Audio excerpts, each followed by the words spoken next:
Hey everyone, got a new locomotive project I'm working on now. So this is an MP15 CSX 1141.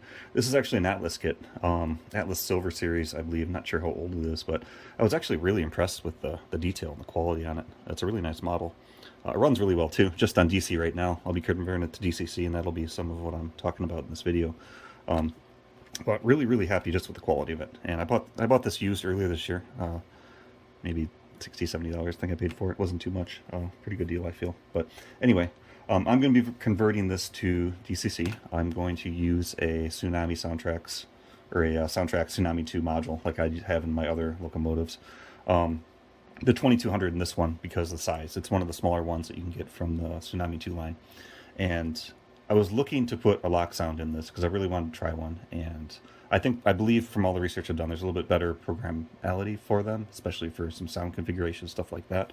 But all my other units, my layout, all my other locomotives, I've put Soundtraxx modules in them, and there is value and consistency of just making them all the same. So programming them makes them all easy and consistent, and that's what I'm going to do. So I'm going to stick with Tsunami 2 in this. Now, space is somewhat of concern in here. There's not a whole lot to work with. So this whole board that's currently in here right now will be removed. I'll be putting the Tsunami probably tucked back in here somewhere. I'd still like to have a supercapacitor bank in here for for the keep alive. So I'll probably have to remove this little part of metal up here and build that up in here. And then the speaker, I'm going to be using a iPhone 8 speaker like I have in other models, and I've talked about this in some other videos too. I mean, these things sound phenomenal for the size.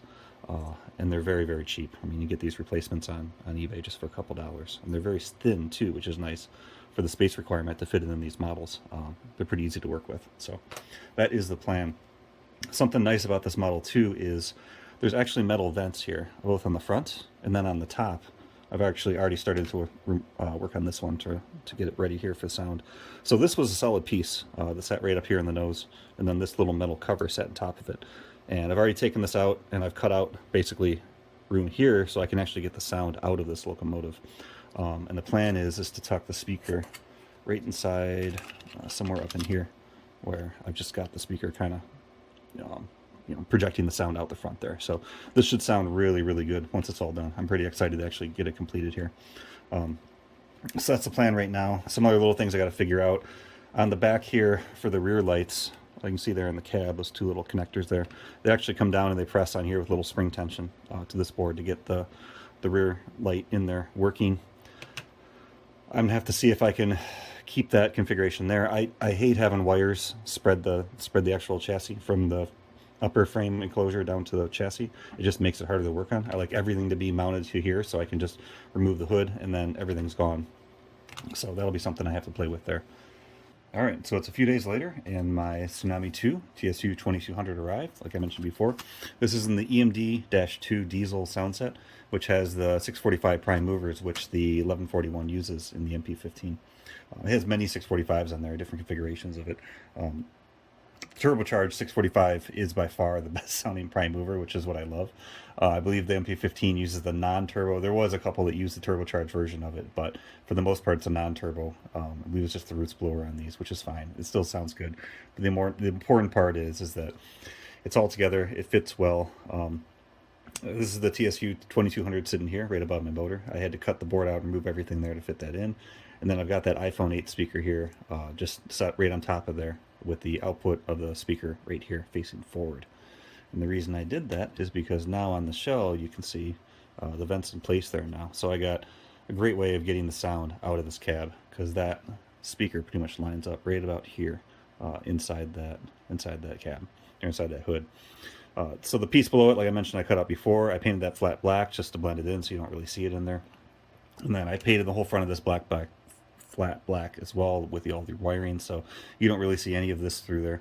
I had to put a little bit of tape on top of the LED in the front here just to prevent light from leaking out through the top there when the light is actually on. But besides that, everything fit together very well. The wiring is all in there pretty tidy. Shell goes there, the hood goes on very easily. And on the back here, I did what I mentioned.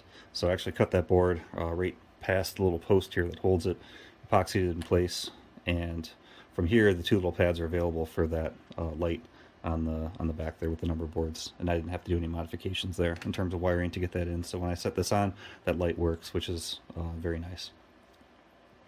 The one thing I didn't do that I mentioned was the keep alive, or the current keeper. The reason I didn't do that is because, well, space. I have enough room right up here in this little metal mount where like the stock speaker would go if you had that in place on this unit, to fit the capacitors and the other components I need to build one to stick it in there. I just chose not to. It's going to be really tight.